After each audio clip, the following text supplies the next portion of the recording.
close the lid. All right. Gotta put it somewhere where you can't reach. Levi, start us off in prayer, handsome. Come on.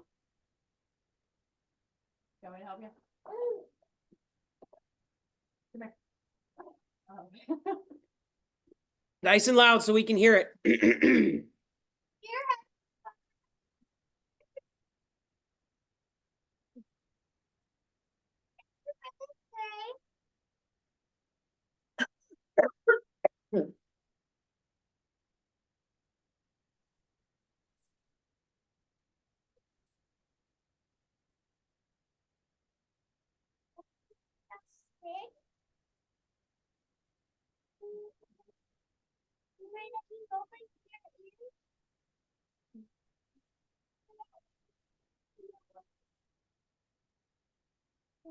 In your holy name we pray. Amen. Sure. Okay. Are you guys able to see the screen right now? Yeah, it says the account of something. Of Job. J-O-B-E. No, What's that? no. That's Joby. That's what? That's Joby. Joby. We're going to start off with a test. Michelle, question number 1. How many children did Job have? Don't know. I got it. How many, 10. Shelley? 10. What was the makeup? How many kids? How many boys? How many girls? 7. I didn't know this, but Mike said 7-3. Yes, he's right. What? 7 boys, 3 girls.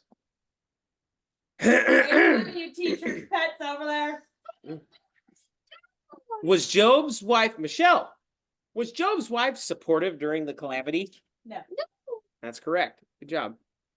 What did she say to do when all of his family and all of his riches left him?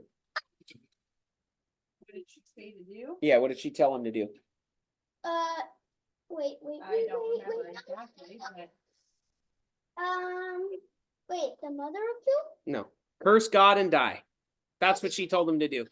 I was like, How long did Job's friends wait until they spoke with him? we gotta go grab Lawson real quick and then I'm gonna move the pack. that sounds Oh, the time frame. It was a week.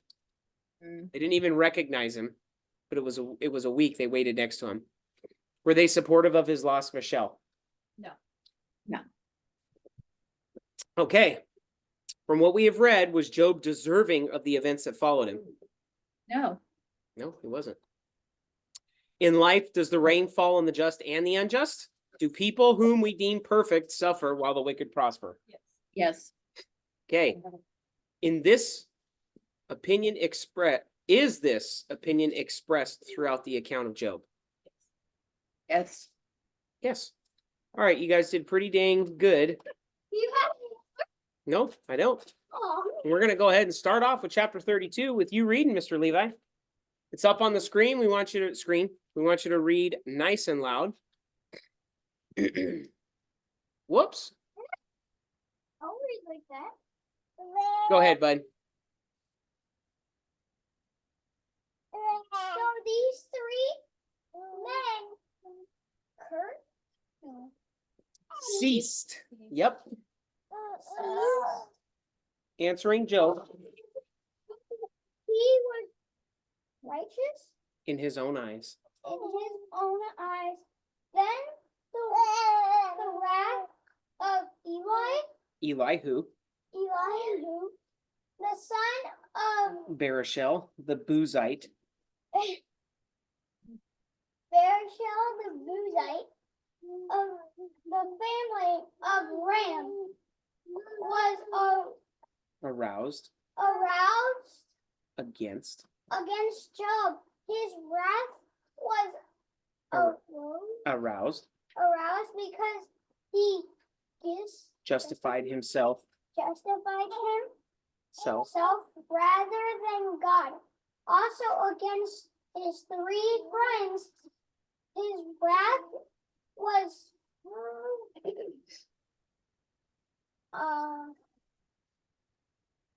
aroused. aroused because they had found no answer and yet had Condemned. condemned Job. Now because they were years older than he, Elihu Elihu had waited to speak to Job. When Elihu saw that there was no answer in the mouth of these three men, his wrath was Aroused. aroused. Okay, I'm gonna take over on the next one. Good job. Yeah. Well, So Elihu, the son of Barashel the Buzite, answered and said, I am young in years, and you are very old. Therefore I was afraid and dared not declare my opinion to you. I said age should speak, and multitude of years should teach wisdom. But there is a spirit in man, and the breath of the Almighty gives him understanding. Great men are not always wise, nor do the aged always understand justice. Therefore I say, listen to me. I also will declare my opinion. Indeed, I waited for your words. I listened to your reasonings. While you searched out what to say, I paid close attention to you, and surely not one of you convinced Job or answered his words, lest you say,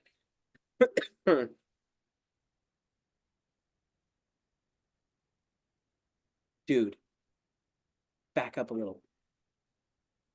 Winky. Got a little bit of an interference here Lawson, with Sir baby. grabs everything.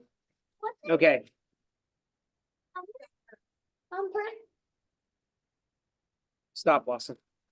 I will also declare my opinion. Indeed, I waited for yours. I listened to your reasonings. While you searched out what to say, I paid close attention to you, and surely not one of you convinced Job or answered his words.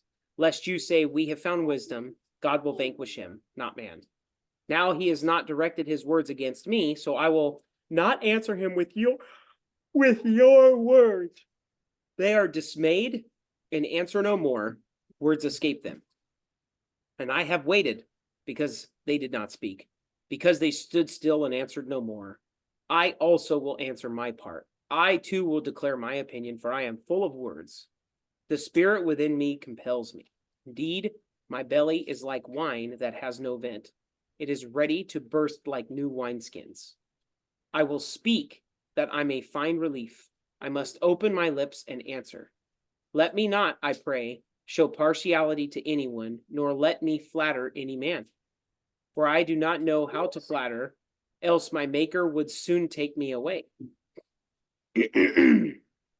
But please, Job, hear my speech and listen to all my words.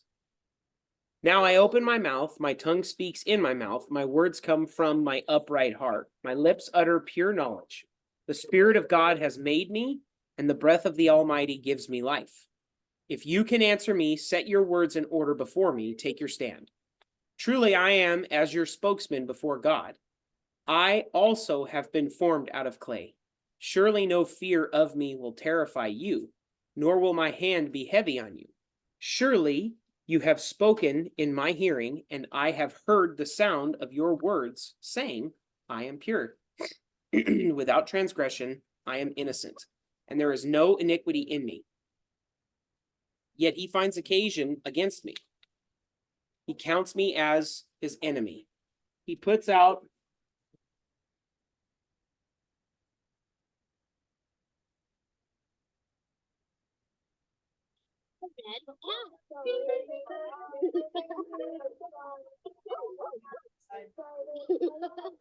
I'm a brown bear. sheesh.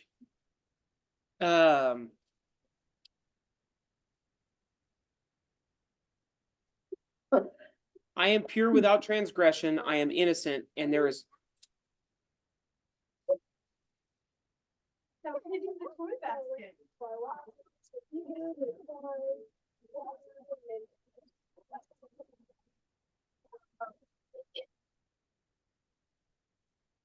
goodness. I am pure without transgression. I am innocent, and there is no iniquity in me.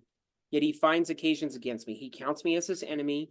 He puts my feet in the stocks. He watches all my paths.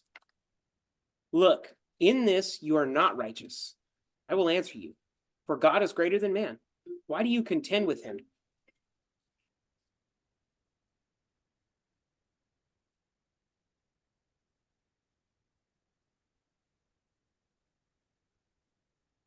For he does not give an accounting of any of his words. For God may speak in one way or in another, yet man does not perceive it.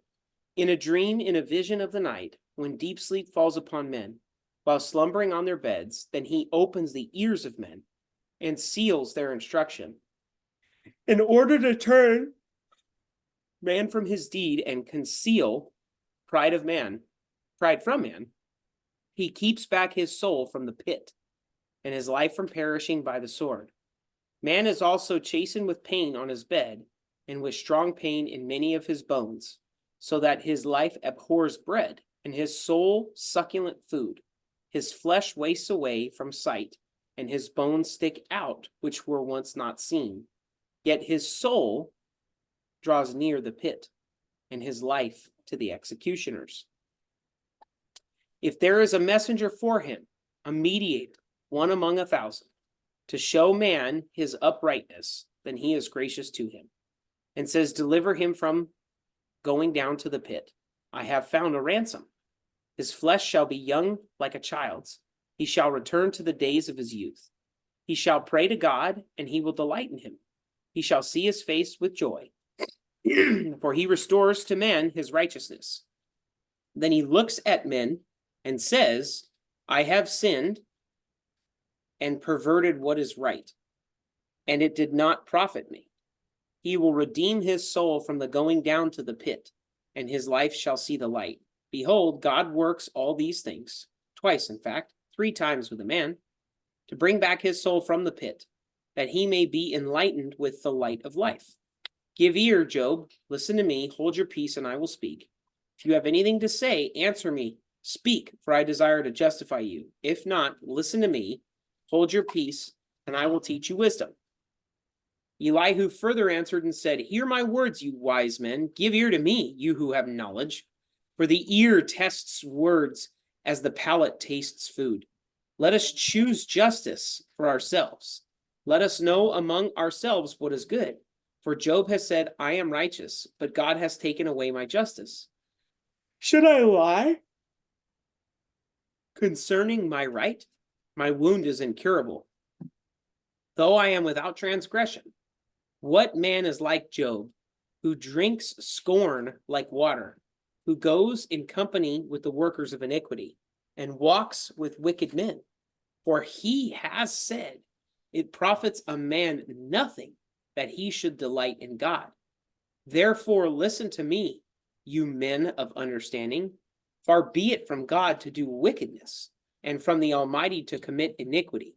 For he repays man according to his work, and makes man to find a reward according to his way. Elihu further answered and said, hear my words, you wise men, give ear to me, you who have knowledge. For the ear tests words as the palate tastes food. I swear we read that already. I think you're on the wrong verse. No, it's 1 through, oh, it is 11, 1 through 11 twice. Whoops. Okay. Surely God will never do wickedly, nor will the Almighty pervert justice. Who gave him charge over the earth, or who appointed him over the whole world? If he should set his heart on it, if he should gather to himself his spirit and his breath, all flesh would perish together, and man would return to dust. If you have understanding, hear this. Listen to the sound of my words. Should one who hates justice govern? Will you condemn him who is the most just? Is it fitting to say to a king, you are worthless, and to nobles, you are wicked? Yet he is not partial to princes, nor does he regard the rich more than the poor, for they are all the work of his hands. In a moment they die. In the middle of the night, the people are shaken and pass away. The mighty are taken away without a hand. For his eyes are on the ways of man, and he sees all his steps. There is no darkness nor shadow of death where the workers of iniquity may hide themselves. For he need not further consider a man, that he should go before God in judgment. He breaks in pieces mighty men without inquiry, and sets others in their place. Therefore he knows their works. He overthrows them in the night, and they are crushed. He strikes them as wicked men in the open sight of others, because they turned back from him and would not consider any of his ways, so that they caused the cry of the poor to come to him, for he hears the cry of the afflicted. When he gives quietness, who then can make trouble? And when he hides his face, who then can see? Whether it is against a nation or a man alone. That the hypocrite should not reign, lest the people be ensnared. For has anyone said to God, I have borne chastening? I will offend no more. Teach me what I do not see. If I have done iniquity, I will do no more. Should he repay it according to your terms? Just because you disavow it, you must choose and not I. Therefore speak what you know, men of understandings. Say to me, wise men who listen to me. Job speaks without knowledge. His words are without wisdom. Oh, that Job were tried to the utmost, because his answers are like those of wicked men. For he adds rebellion to his sin. He claps his hands among us and multiplies his words against God. Moreover, Elihu answered and said, do you think this is right? Do you say my righteousness is more than God's? For you say, what advantage will it be to you? What profit shall I have more than if I had sinned? I will answer you and your companions with you. Look to the heavens and see, and behold the clouds, they are higher than you. If you sin, what do you accomplish against him? Or if your transgressions are multiplied, what do you do to him? If you are righteous, what do you give him? Or what does he receive from your hand? Your wickedness affects a man such as you, and your righteousness a son of man.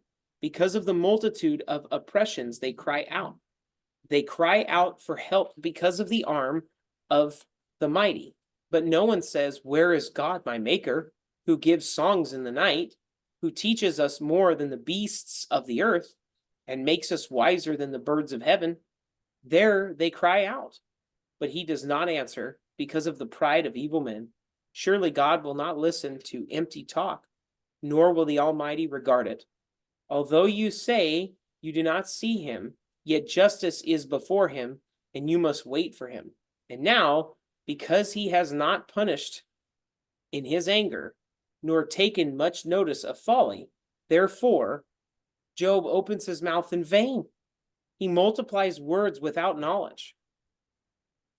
Elihu also proceeded and said, bear with me a little, and I will show you that there are yet words to speak on God's behalf. I will fetch my knowledge from afar. I will ascribe righteousness to my maker, for truly my words are not false. One who is perfect in knowledge is with you. That's the TF. Yeah. I will fetch my knowledge from afar, and I will ascribe righteousness to my maker. For truly my words are not false. One who is perfect in knowledge is with you. Behold, God is mighty, but despises no one. He is mighty in strength of understanding.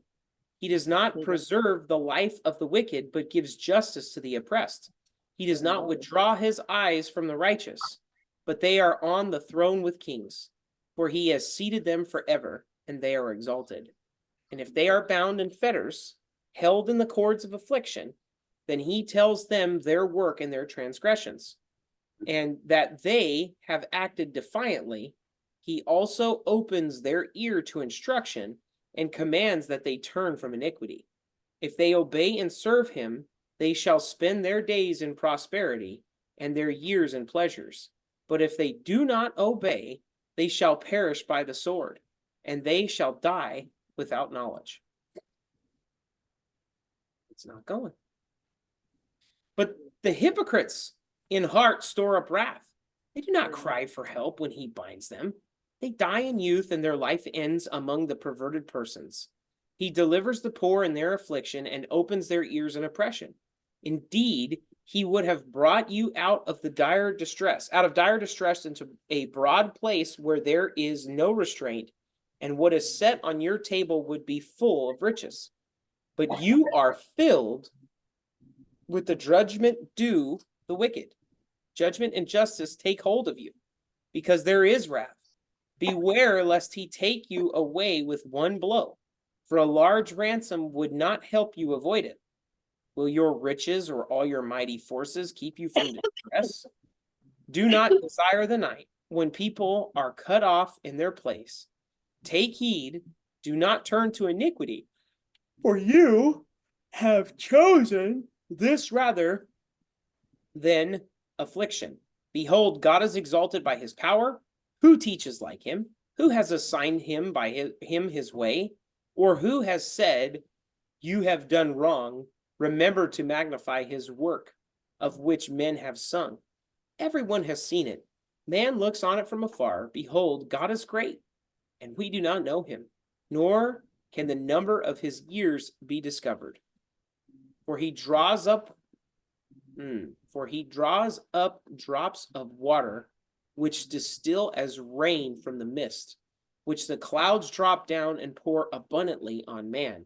Indeed, can anyone understand the spreading of clouds, the thunder from his canopy? Look, he scatters his light upon it and covers the depths of the sea. For by these he judges the people. He gives food in abundance. He covers his hands and with lightning and commands it to strike. His thunder declares it, the cattle also concerning the rising storm. Is this also, at this my heart also trembles and leaps from its place. Hear attentively the thunder of his voice and the rumbling that comes from his mouth. He sends it forth under the whole heaven, his lightning to the ends of the earth. After it, a voice roars. He thunders with his majestic voice, and he does not restrain them when his voice is heard. God thunders marvelously with his voice. He does great things which he cannot comprehend, for he says to the snow, fall on the earth, likewise to the gentle rain and the heavy rain of his strength. He seals the hand of every man, that all men may know his work. The beasts go into dens and remain in their lairs. From the chamber of the south comes the whirlwind, and cold from the scattering winds of the north, by the breath of God, ice is given. And the broad waters are frozen. Also with moisture he saturates the thick clouds. He scatters his bright clouds, and they swirl about, being turned by his guidance, that they may do whatever he commands them on the face of the whole earth. He causes it to come, whether for correction or for his land or for mercy. Listen to this, O Job. Stand still and consider the wondrous works of God. Do you know when God dispatches them and causes the light of his cloud to shine? Do you know how the clouds are balanced? Those wondrous works of him who is perfect in knowledge. Why are your garments hot? When he quiets the earth by the south wind with him, have you spread out the skies, strong as a cast metal mirror? Teach us what we should say to him, for we can prepare nothing because of the darkness. He should be told that I wish to speak. If a man were to speak, surely he would be swallowed up. Even now, men cannot look at the light when it is bright in the skies, when the wind has passed and cleared them. He comes from the north as a golden splendor. With God is awesome majesty. As for the Almighty, we cannot find him. He is excellent in power, in judgment, and abundant justice. He does not oppress. Therefore, men fear him. He shows no partiality to any who are wise of heart. Okay, that was a long stretch. That was 6 chapters of this guy going in this discourse. And this is where it gets really interesting. This is the book. This is the climax of the book. It's happening in the next few chapters here. We don't actually see Job responding to Elihu.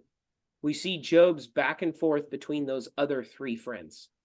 Elihu's this young kid who comes on the scene, and he has a lot to say.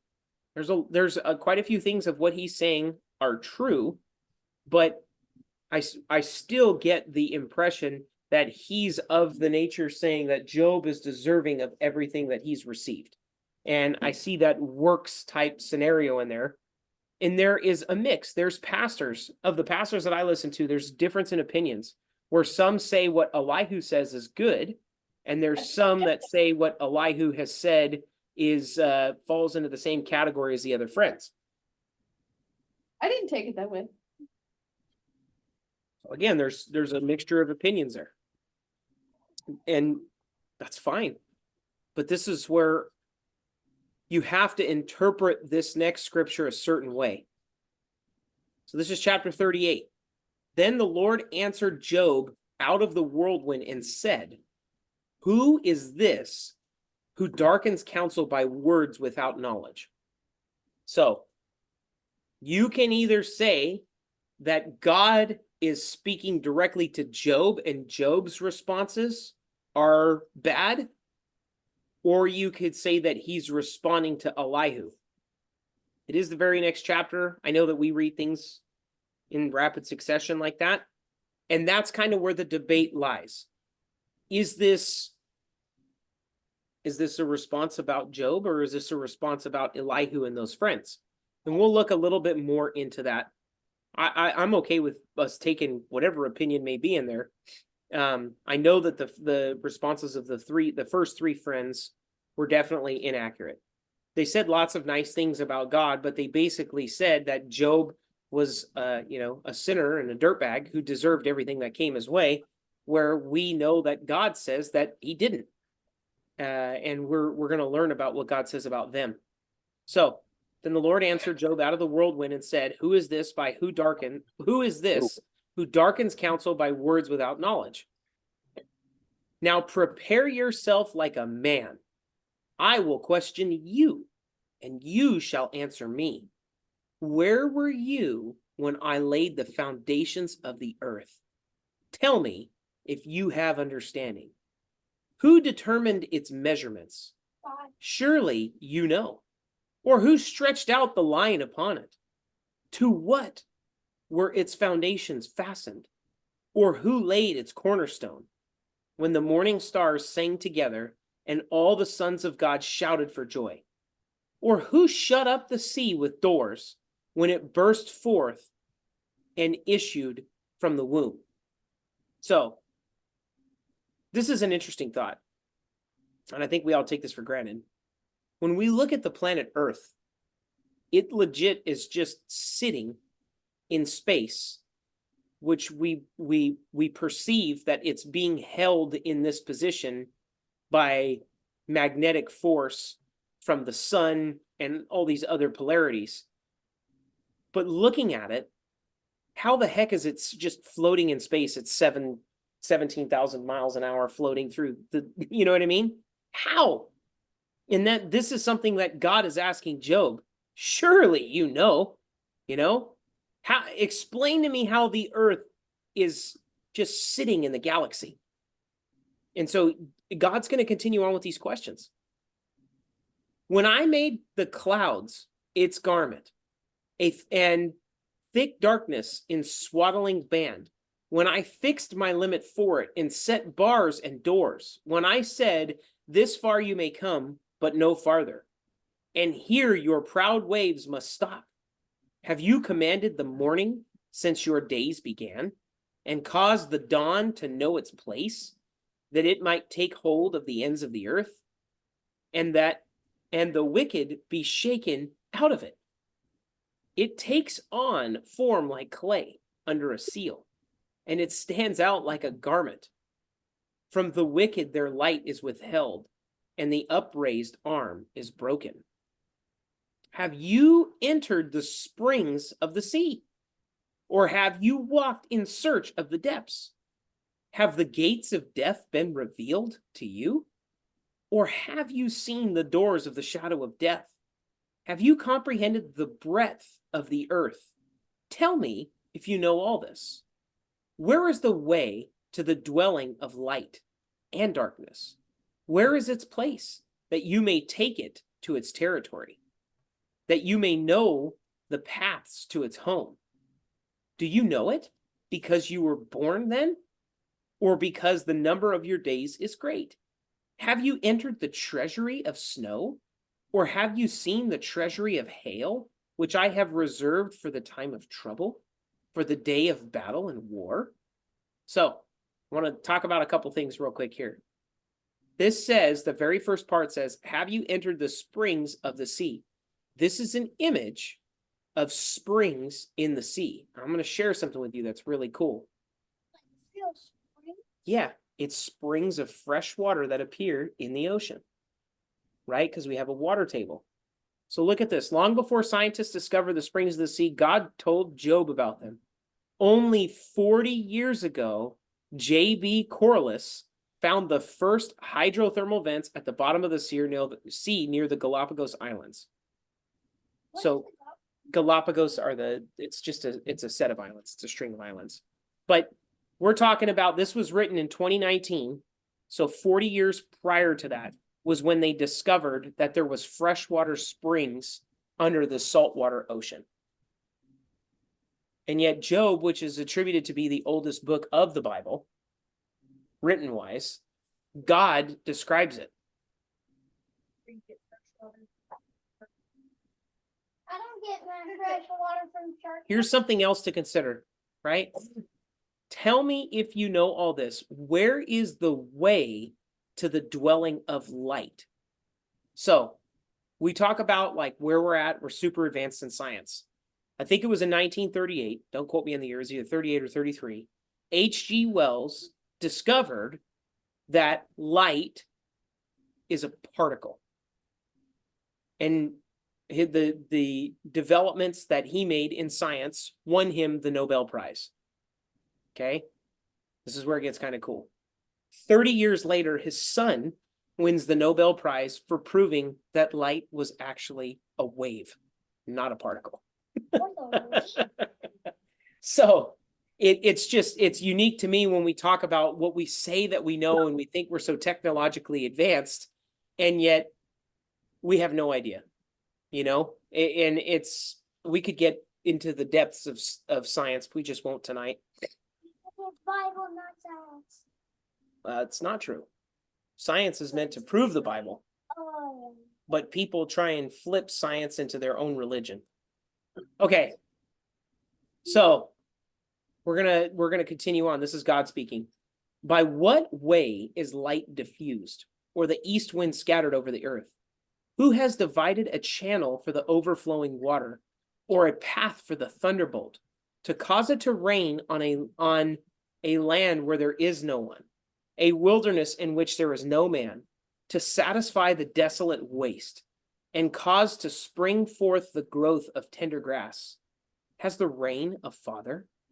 Or who has begotten the drops of dew, from whose womb comes the ice and the frost of heaven? Who gives it birth? The waters harden like stone, and the surface of the deep is frozen. Can you bind the cluster of the Pleiades, or loosen the belts of Orion? Can you bring out Mazzaroth in its season? Or can you guide the great bear with its cubs? Do you know the ordinances of the heavens? Can you set their dominion over the earth? Can you lift up your voice to the clouds, that an abundance of water may cover you? Can you send out lightnings, that they may go and say to you, here we are? Who has put wisdom in the mind? Or who has given understanding to the heart? Who can number the clouds by wisdom? Or who can pour out the bottles of heaven, when the dust hardens it in clumps and the clods cling together? Can you hunt the prey for the lion, or satisfy the appetite of the young lions when they crouch in their dens, or lurk in their lairs to lie in wait? Who provides food for the raven when its young ones cry to God and wander about for lack of food? Do you know the time when the wild mountain goats bear young? Or can you mark when the deer gives birth? Can you number the months that they fulfill? Or do you know the time when they bear young? They bow down, they bring forth their young, they deliver their offspring, their young ones are healthy, they grow strong with grain, they depart and do not return to them. Who set the wild donkey free? Who loosed the bonds of the onager, whose home I have made the wilderness and the barren land of his dwelling? He scorns the tumult of the city. He does not heed the shouts of the driver. The range of the mountains is his pasture, and he searches after every green thing. Will the wild ox be willing to serve you? Will he bed by your manger? Can you bind the wild ox in the furrow with ropes? Or will he plow the valleys behind you? Will you trust him because of his strength is great? Or will you leave your labor to him? Will you trust him to bring you home your grain and gather it to your threshing floor? The wings of the ostrich wave proudly, but are her wings and pinions like the kindly stork's? For she leaves her eggs on the ground and warms them in the dust. She forgets that a foot may crush them, or that a wild beast may break them. She treats her young harshly, as though they were not hers. Her labor is in vain, without concern, because God deprived her of wisdom and did not endow her with understanding. When she lifts herself on high, she scorns the horse and its rider. Have you given the horse strength? Okay, this is really cool to me. This is something I'd never considered before, but listen to this here. Have you given the horse strength? Have you clothed his neck with thunder? Can you frighten him like a locust? His majestic snorting strikes terror. He paws in the valley and rejoices in his strength. He gallops into the clash of arms. He mocks at fear and is not frightened, nor does he turn back from the sword. The quiver rattles against him, the glittering spear and javelin. He devours the distance with fierceness and rage, nor does he come to a halt because the trumpet has sounded. At the blast of the trumpet, he says, "Aha!" He smells the battle from afar, the thunder of captains and shouting.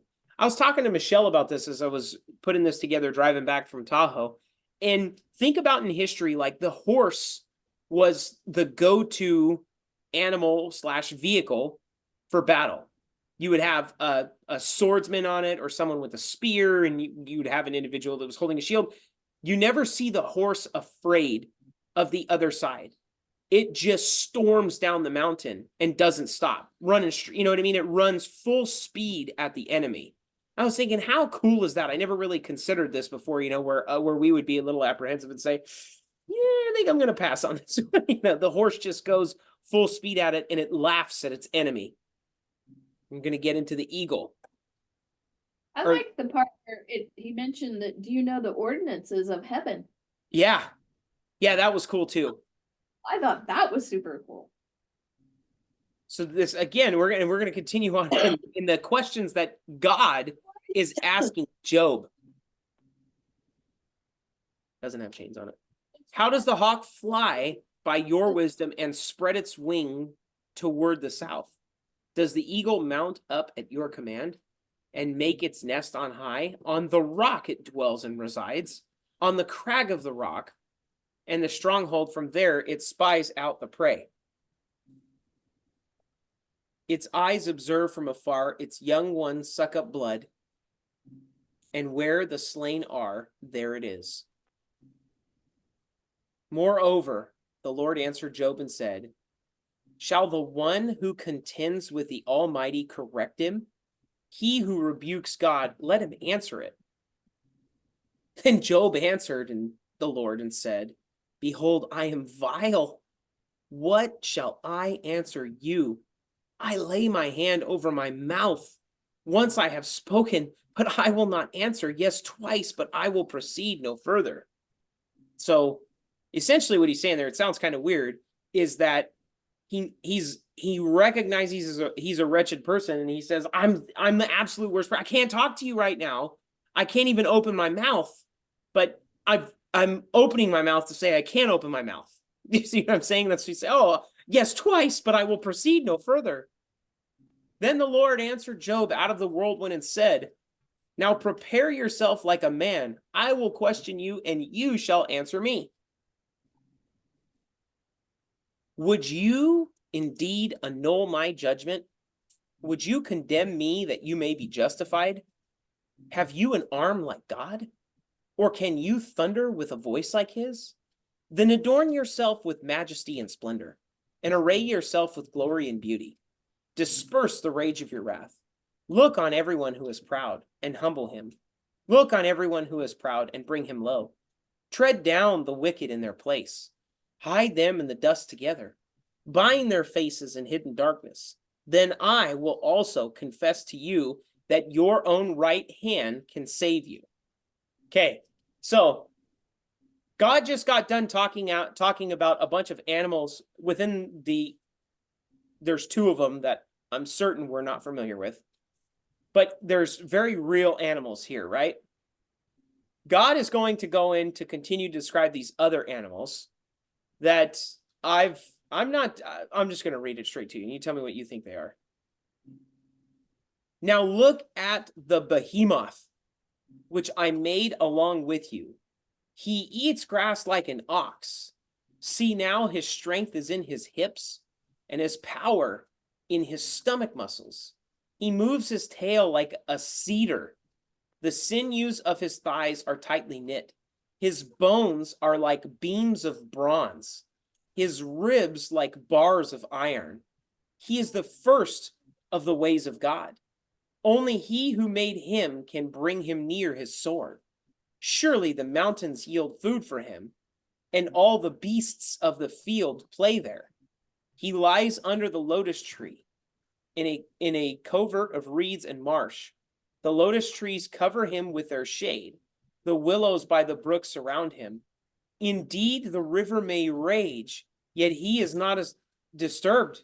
He is confident, though the Jordan gushes into his mouth, though he takes it in his eyes, or one pierces his nose with a snare. I'm going to read about another one. Can you draw out Leviathan with a hook, No. or snare his tongue with a line which you lower?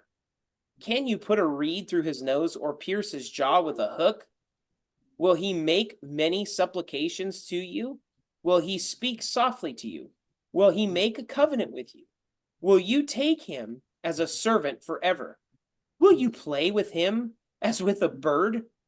Or will you leash him for your maidens? Will your companions make a banquet for him? Will they apportion him among the merchants? Can you fill his skin with harpoons, or his head with fishing spears? Lay your hand on him. Remember the battle. Never do it again. Indeed, any hope of overcoming him is false. Shall one not be overwhelmed at the sight of him? No one is so fierce that he would dare stir him up. Who then is able to stand against me, who has preceded me, that I should pay him? Everything under heaven is mine. I will not conceal his limbs, his mighty power, or his graceful proportions. Who can remove his outer coat? Who can approach him with a double girdle? Who can open the doors of his face with his terrible teeth all around? His rows of scales are his pride, shut up tightly as with a seal. One is so near another that no air can come between them. They are joined one to another. They stick together and cannot be parted. His sneezings flash forth light, and his eyes are like the eyelids of the morning. Out of his mouth go burning lights. Sparks of fire shoot out. Smoke goes out of his nostrils, as from a boiling pot and burning rushes. His breath kindles coals, and a flame goes out of his mouth. Strength dwells in his neck, and sorrow dances before him. The folds of his flesh are joined together. They are firm on him and cannot be moved. His heart is as hard as a millstone, even as hard as the lower millstone. When he raises himself up, the mighty are afraid. Because of his crashings, they're beside themselves. Though the sword reaches him, it cannot avail, nor does spear, dart, or javelin. He regards iron as straw, and bronze as rotten wood. The arrow cannot make him flee. Sling stones become like stubble to him. Darts are regarded as straw. He laughs at the threat of javelins. His undersides are like sharp potsherds. He spreads pointed marks in the mire. He makes the deep boil like a pot. He makes the sea like a pot of ointment. He leaves a shining wake behind him. One would think the deep had white hair. On the earth there is nothing like him, which is made without fear. He beholds every high thing. He is king over all the children of pride. What is it? What kind of animals does it sound like God was just describing to Job? Dragon or a dinosaur to me. Yes. Leviathan's dragon. Yes. So, were there dragons? I would say yes, 100%. There's a lot of discussions about this. I remember this. This bothered me a lot. When Michael went to work at his new job in Kentucky, there were some guys that were questioning him on whether or not he believed the Bible.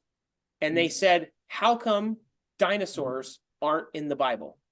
And I remember Jenna called and asked me that question. She goes, hey, are dinosaurs in the Bible? And you almost have to be prepared for these things, because what you learn is that the word dinosaur was invented in 1811. The Bible's much older than 1811, right? And so all throughout history, dinosaurs were referred to as dragons. That's what they're called. Why does the Chinese calendar have 10 normal creatures and then 2 mythological ones that don't exist? Yes. Why would they have that? It doesn't make any sense. They would just come up with these random creatures, you know, the ox, the mouse, the chicken, the dragon. You know what I mean? There were dragons, there were dinosaurs. Obviously, we have a fossil record of them, and there's plenty of accounts from as far as I'm concerned. And I think that what we've seen right here is 3 separate accounts of a water dinosaur, a land dinosaur, and then like a dinosaur that's in the marsh. By the way that it's described. Whale. Right. The one that's in the water, I think for next week's reading, because I've already picked the book that we're going to read next week. Thanks, Levi. We are, it will really put things together, knowing that God made this animal specifically for this one purpose. And so we see God created all these things. We see this one animal that's heart is as hard as stone. Its heart is a millstone. Okay, we know how big a millstone is and what its purpose was for, and that it laughs as it's like straw when javelins come at it, and so on and so forth, and it crushes on bronze and it folds it like it's rotting wood, so on and so forth. So we're going to see Job respond. And then Job answered the Lord and said, I know that you can do everything, and that no purpose of yours can be withheld from you. You asked, who is this who hides counsel without knowledge? Therefore, I have uttered what I did not understand, things too wonderful for me, which I did not know. Listen, please, and let me speak.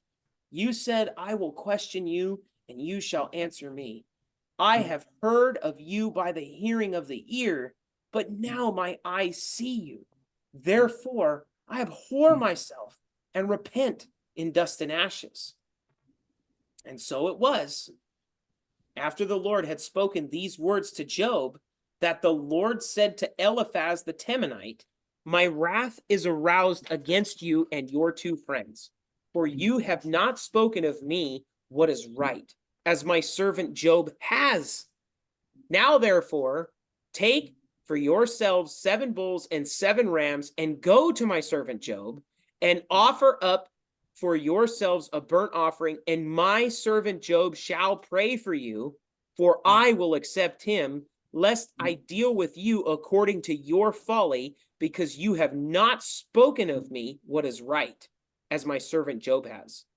So Eliphaz the Temanite, and Bildad the Shuhite, and Zophar the Naamathite went and did as the Lord commanded them, for the Lord had accepted Job.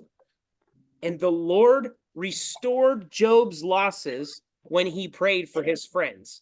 Indeed, the Lord gave Job twice as much as he had before. Then all his brothers and all his sisters and all those who had been his acquaintances before came to him and ate food with him in his house, and they consoled him and comforted him for all the adversity that the Lord had brought upon him. Each one gave him a piece of silver and each a ring of gold. Now the Lord blessed the latter days of Job more than the beginning, more than his beginning, for he had 14,000 sheep, 6,000 camels, 1,000 yoke of oxen, and 1,000 female donkeys. He also had 7 sons and 3 daughters. And he called the name of the first Jemimah, the name of the second Keziah, and the name of the third Karen Hapuk. In all the land were found no women so beautiful as the daughters of Job. And their father gave them an inheritance among their brothers. After this, Job lived 140 years and saw his children and grandchildren for 4 generations. So Job died old and full of days. And that's the end of chapter 42. So his children came back? No. They, God allowed him to have 10 more kids. And more kids. Okay. And the question becomes, if God doubled everything, so this was always a fun question that it was a Chuck Missler thing from back in the day. If God doubled everything, why didn't God double his kids? Why didn't he have 20 kids after? Well, because he did have 20. He did. He had 10 And- that were in heaven. Man, you and- got that real quick. Nice. Nice. So the question that becomes now, after reading that, is, did we ever hear why Job suffered? Did we ever what? Did we ever find out why Job suffered? Shh. Oh, is it from the Lord's? No, Job didn't do anything wrong. Was it? And the whole chapter is all about them demanding an answer on why Job had done something to deserve all these things. And yet we know that he didn't deserve those things. So then the question becomes, why did he go through this? And when God gives him an answer, does God give him an answer on why he did it? Or what does God explain when he shares all these comments? That he's in charge of everything. Yes. Man, you are on fire, Shelley. He is in control of everything. He has created everything. And who are we to question it? Everything that God does is for a purpose. We may not necessarily think that this is the way I would do things, which is exactly what church was talking about this last weekend. You know, there's an expectation that, oh, you know, I want to be a Christian because, you know, I'm just going to live my life. I'm going to live a good life and I'm going to avoid all problems, all troubles ever. And, you know, people get sick, people get cancer, people die, young people die, you know, and it's like, I don't understand it. And there's things that are working for God's purpose that we may not understand. And honestly, we don't have the right to question it. I do think it's appropriate to reach out to God, to ask for help, to ask for understanding. But I don't know that questioning is the right thing to do ever. But moving on, I wanted to share with you guys where we're at. This is the first of the year. And if you look, we started on 5/5 in 2020. And we have officially completed 191 weeks of Bible study, which has completed all of the books that you see here in green. The books in black are the ones that we have left. I was going to pick Lamentations, but it's only 5 chapters. I was going to pick Joel and Amos. They're very small books. So I was like, you know, what prophet do I want to jump into? And then I recognized that there's one that we haven't done that we've talked about a couple times, and that is Jonah. And I was shocked because there's all kinds of stories, the kids' stories that we watch with the kids all the time, and they're like 35 minutes, you know, plus, where it's the story of Jonah. And yet the story of Jonah, or the recollection, the account of Jonah the prophet, is only 4 short chapters. It's only, it might be 5. I have to Yeah, look. there's a movie, What's that? there's a book and a movie about it, right? Well, I know that there's a bunch of the kids' cartoons on it, and there's lots of things on Superbook about it. I'm pulling up the Bible right now. I think it might be 5 chapters. Levi might be right. I can't remember if it was 5 or 4. Or It is only 4? Ha ha, Levi.